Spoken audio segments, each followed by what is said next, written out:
¿Qué tal, mis queridos fisiopato estudiantes? Pues bueno, para iniciar con la pancreatitis, tenemos que saber primero que el páncreas va a ser una glándula exocrina y endocrina. Vamos a encontrarnos en este momento y nos centraremos primordialmente ahorita en la porción exocrina, debido a que es la porción secretora. Vamos a ver que el páncreas va a tener células acinares, va a tener un conducto pancreático principal y un epitelio ductal. Este conducto pancreático principal, que se puso aquí de color verde, vamos a ver que va a drenar precisamente todo su contenido en la papila duodenal mayor, que se ubica en lo que es el duodeno, en la porción descendente del duodeno. Ahora, el contenido que va a expulsar al duodeno el páncreas por medio del conducto pancreático principal va a surgir precisamente tanto de las células acinares como del epitelio ductal, ¿ok? De estas dos va a surgir todo ese contenido que va a ir drenando lo que es ese conducto pancreático principal.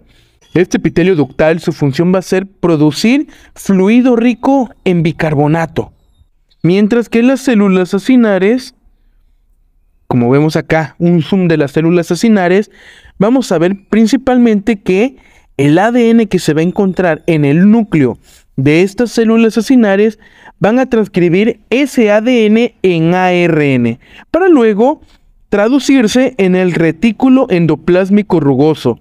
Y una vez que se traduzca el ARN nos va a formar proteínas. Estas proteínas se van a ir directamente al aparato de Golgi. Acuérdate, el aparato de Golgi funciona como si fuera un FedEx, un DHL, un estafeta. Lo que va a hacer es empaquetar todo lo que viene de afuera, que en este caso son las proteínas, las empaqueta en una vesícula que va a ser un gránulo. Este gránulo se va a convertir en un zimógeno. ¿Qué es esto del zimógeno? El zimógeno serán enzimas inactivas como la lipasa, amilasa, proteasas, y también vamos a encontrar a los inhibidores de proteasas. Estas lipasas lo que van a hacer es degradar el lípido, la grasa. La amilasa va a degradar el azúcar, los carbohidratos, y las proteasas van a degradar lo que son las proteínas, mientras que el inhibidor de proteasa ayudará a mantener a las enzimas inactivas hasta que se requieran. ¿En qué momento se van a requerir estas enzimas? Precisamente en el momento que haya una digestión, en el momento que el paciente o la persona ingiera alimentos. Por lo tanto, ¿cómo se va a producir la pancreatitis? Número 1, por una alteración de la secreción de las enzimas digestivas que precisamente vamos a encontrar en el zimógeno. La otra sería una obstrucción de los conductos, que digamos serían estos conductos de acá. Y aquí lo que va a provocar es que se va a aumentar la presión en las células ductales. O sea, en todo esto de acá, esto de acá, esto de acá, todo esto va a aumentar la presión porque precisamente hay una obstrucción. Entonces, si en dado caso aumenta la presión, pues va a alterar el movimiento normal de la producción de estas enzimas digestivas. Ahora, en este momento vamos a encontrar aquí a los lisosomas. Estos lisosomas, al fusionarse con los gránulos, lo que van a provocar es una activación de las proteasas. Y aquí lo más importante es que estas proteasas, en dado caso que se lleguen a activar, cuando realmente no deberían de activarse, nos va a dar como resultado una autodigestión pancreática. ¿Qué significa esto? Que el tejido pancreático se va a ir degradando, y obviamente si se degrada todo lo que es el tejido pancreático, nos va a provocar una inflamación. Entonces aquí nos generaría una pancreatitis. Otra causa de pancreatitis es una destrucción de las células acinares, que prácticamente también realizaría el mismo mecanismo de una obstrucción. O sea que aumentaría la presión en las células ductales. Este aumento de presión alteraría el movimiento normal de la producción de enzimas.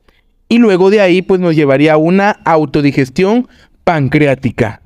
Ahora, ¿cuáles van a ser las causas principales que nos pueden generar una pancreatitis?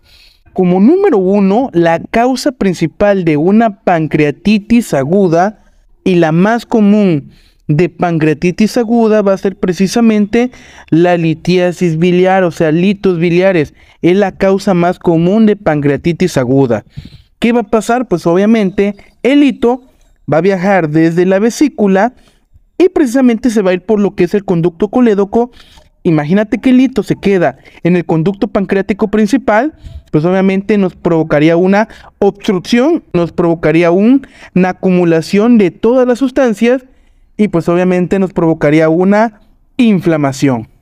La otra causa puede ser el consumo de alcohol, el etanol, el abuso de alcohol. Una persona que consume mucho alcohol, ingiere mucho alcohol, nos puede llegar a provocar una pancreatitis, pero en este caso sería una pancreatitis crónica. Es la causa más común de la pancreatitis crónica, el consumo excesivo de alcohol.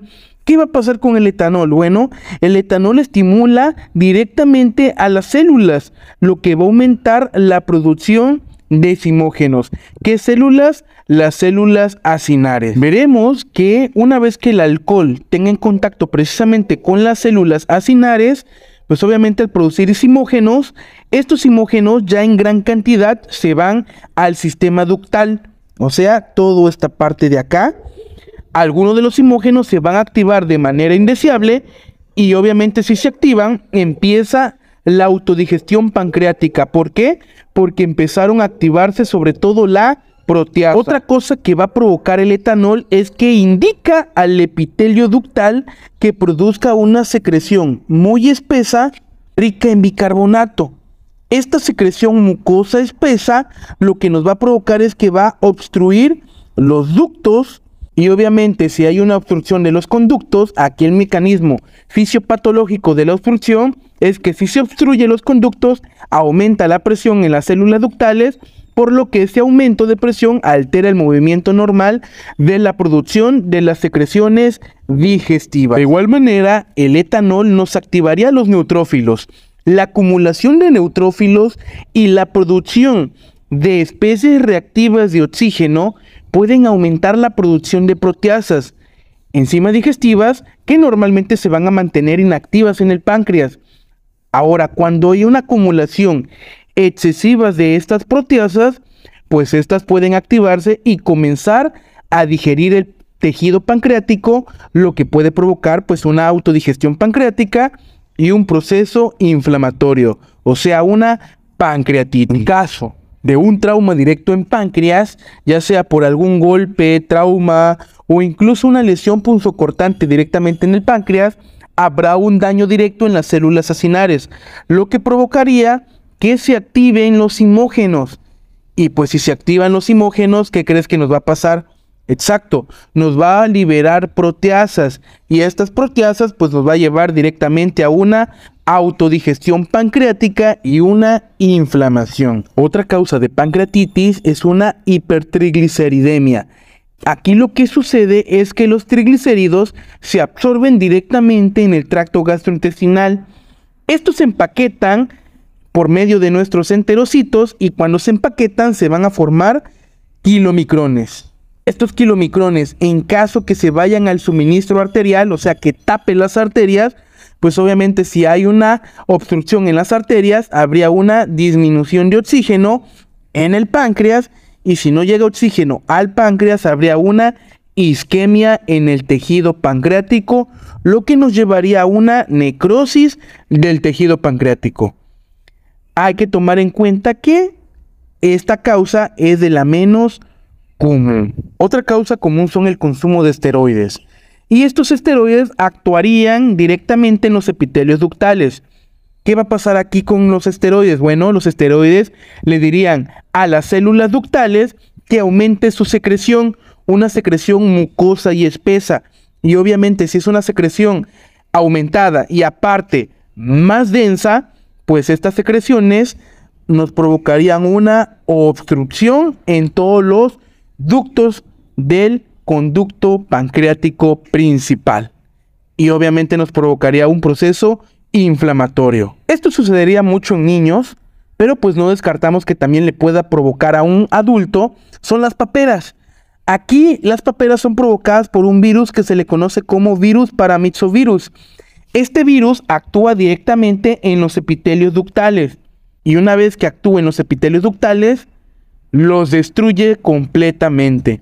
También actuarían directamente en las células acinares y aquí en las células acinares, pues en dado caso que se sobreestimule, liberarían simógenos, se activaría también las enzimas digestivas, sobre todo la proteasa, y al liberarse la proteasa nos provocaría una autodigestión pancreática. Una causa también podría ser causas autoinmunes, como por ejemplo por medio del lupus eritematoso sistémico o una artritis reumatoide.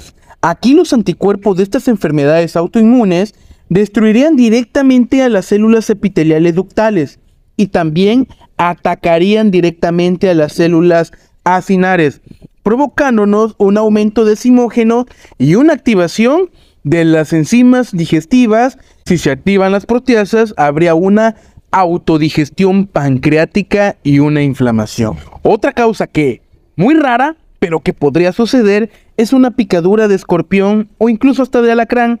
Aquí el veneno del escorpión, pues obviamente tendría toxinas.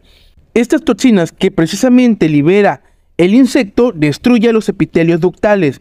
Y si hay una destrucción de los epitelios ductales, pues también nos provocaría una destrucción de las células acinares, la misma toxina. Por lo tanto, nos provocaría un aumento de simógenos, una activación de las enzimas pancreáticas y sobre todo una activación de las proteasas que nos llevaría a una autodigestión pancreática y una inflamación. Otra causa que se puede dar igual en una pancreatitis es el consumo excesivo de medicamentos, sobre todo medicamentos como las sulfas, un ejemplo el Bactrim, que es el trimestoprim con sulfa, la furosemida, medicamentos para VIH, retrovirales, y medicamentos como la GLP-1, como la liraglutida, exenatida, que son medicamentos para el tratamiento de la diabetes mellitus tipo 2. Estos medicamentos nos dañarían al tejido pancreático directo, provocándonos un proceso inflamatorio. Sería una pancreatitis tipo aguda. De igual manera, una colangiopancreatografía retrógrada endoscópica, también conocida como CEPRE, esta endoscopía se utiliza para extraer litos, sobre todo litos de la vesícula. Pero si en dado caso en el proceso hubo algún daño en el tejido, pues ese daño nos va a provocar una destrucción de las células acinares. Y si hay una destrucción en las células acinares, habría una activación del simógeno, un aumento del simógeno. Y si se activa el simógeno, se activan las proteasas. Y las proteasas nos provocarían una autodigestión pancreática y una inflamación. De igual manera, algo que nos provocaría una pancreatitis podría ser una hipercalcemia. ¿Qué es la hipercalcemia? Un aumento de calcio en sangre. Aquí vamos a ver que el calcio viaja al tejido pancreático, pero el aumento de calcio estimularía directamente a las enzimas. Por lo tanto, si estimula directamente estas enzimas, pues se activarían las proteasas. Si se activan las proteasas, hay una autodigestión pancreática y una inflamación en el páncreas, provocándonos una pancreatitis.